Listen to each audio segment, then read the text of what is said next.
swaha tatsaviturvarenyam Bhargo devasya dhimahi Dhiyo yo na prachodayat. Hello, and welcome to our new series on Gayatri mantra. I've been chanting Gayatri since about 1975. I was initiated into it by my Adi Guru, Bhaktivedanta Swāmī, or Srila Prabhupada, as he's popularly known. And in the beginning, I didn't really take it too seriously. It was more of a status symbol in that environment. It wasn't a big practice. We were encouraged to chant only 3 times a day, 10 mantras each time. So 30 mantras a day is not going to give you much experience with the Gayatri mantra. And I persisted in it as a formality for many years, but never really recognized its value or its effect.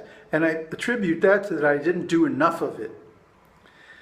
To really get to know any mantra, you have to do a lot of it. Any spiritual practice, or anything at all. If you want to play music well, you have to practice 8 hours a day, 10 hours, 12 hours a day, for a significant length of time.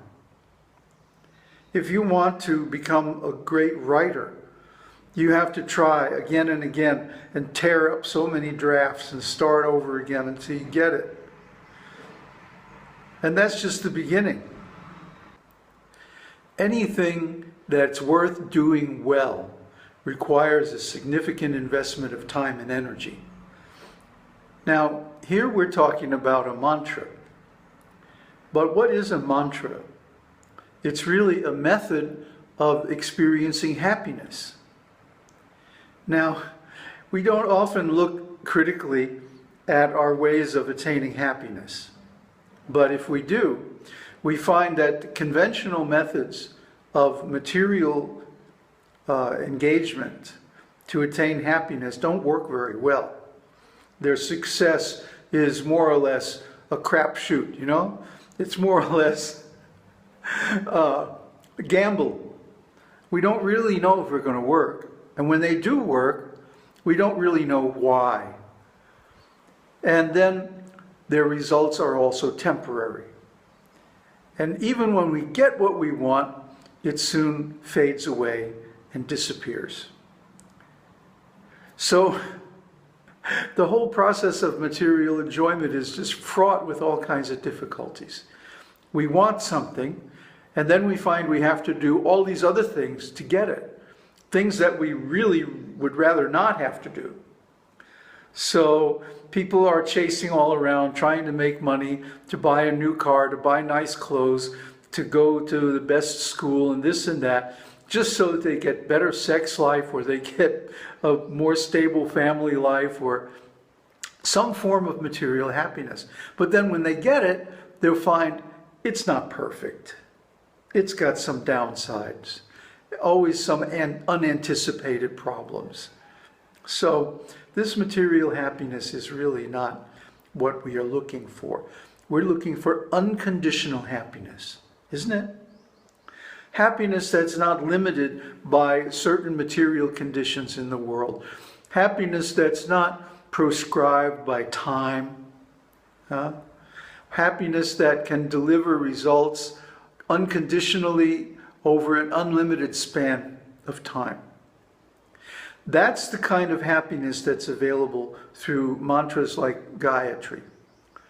Of course, the Gayatri mantra that we chant is only one of a big family of Gayatris.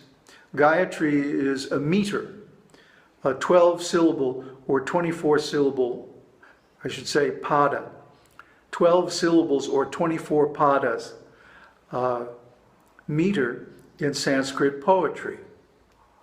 So a pada is like I guess the closest Western term would be a phenom, a unit of pronunciation. And you have long and short padas. You know, for example, mala. Mala is 2 short padas, and it means a fault, a problem. But mala, with 2 long padas, means a chanting beads like this, with 108 beads that you use to count your mantras. So whether you have a mala or a mala is going to make a big difference. And so the long syllables are 2 padas, or 2 beats in length, whereas the short syllables only 1. That makes a big difference in the meaning and in the rhythm of the mantra. To really be effective, the mantra should be chanted in the proper rhythm as well as in the proper pronunciation. So we'll get into all of this in the detailed videos. I just wanted to tell you that, to underline that for the first many, many years that I chanted these mantras, I didn't pay much attention to the meter. And I think a big reason for that was I was involved with a group that was doing a lot of kirtan. And in kirtan, the musical features of the melody and the expression often become more important than the actual proper rhythm or meter of the text itself. And that's a problem because the rhythm, or matra, again, 2 long vowels, the matra of a mantra is going to determine the mood that it subconsciously distills into your heart and mind. Okay? So there's a difference, a notable difference between chanting a mantra in a kirtan tune and chanting it in its native matra, or its proper rhythm. In South India, here especially, there is a great science of talam. Talam means musical rhythm. And just by playing drums in a certain rhythm, one can induce a certain mood in a whole crowd of people. And they do it all the time. It's really amazing to see. People will come into a temple just off the street, you know, with all that street energy and street vibes. And then somebody will start playing a drum. Usually they also have a shanai or a nagaswami, like a big long oboe type instrument. And but nobody really pays much attention to that. It's the drum that they pay attention to, because that sets the mood. It starts people's hearts and circulation beating in unison, in rhythm. So this is how mood is created, by the rhythm of a mantra. The rhythm is very important. Matra, or meter. So in the same way, the meaning of the mantra is important. We were taught a meaning of Gayatri mantra that was very theistic and very external, that the mantra was simply to worship the sun, or God as the sun. But once you look into the meaning, do a little research, you find out it's much, much deeper than that. And it goes way back to the original Vedas and Upanishads, which were not the worship of a personal God at all. The ultimate God, Brahman, was considered impersonal, and that all the other gods with form are emanations from him. So the actual meaning of Gayatri mantra is probably something that the theistic teachers don't want to discuss too much. But if you trace it back to its origins in the original Vedic literatures, you find it's quite clear. The mantra is to invoke the presence of Brahman, the impersonal absolute, and highlight or bring awareness to our relationship with him. How each individual being is the reflection of Brahman. Just like the example is given, after a storm, the moon is reflected in many puddles. So it's the same moon. And if we look up in the sky, we'll see the same shape, the same light.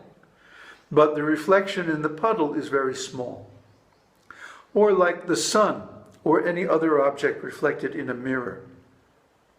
The mirror doesn't think about what it wants to reflect. It simply reflects whatever is put in front of it. Similarly, the mind reflects whatever we direct our attention toward.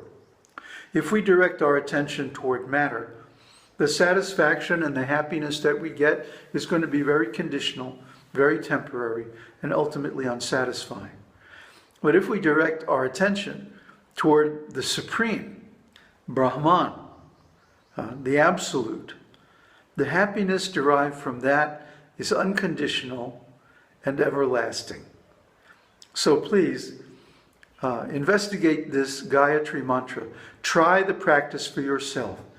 After watching the videos, sit down and actually chant the mantra out loud if you have to, but it's best to chant in the mind, silently, and considering or meditating on the meaning as well. So we wish you all happiness, all the best of luck to you. Om Hari Om. Om Bhur Swaha Tatsaviturvarenyam Bhargo Devasya Dhimahi Dhiyo Yo Na Prachodayat.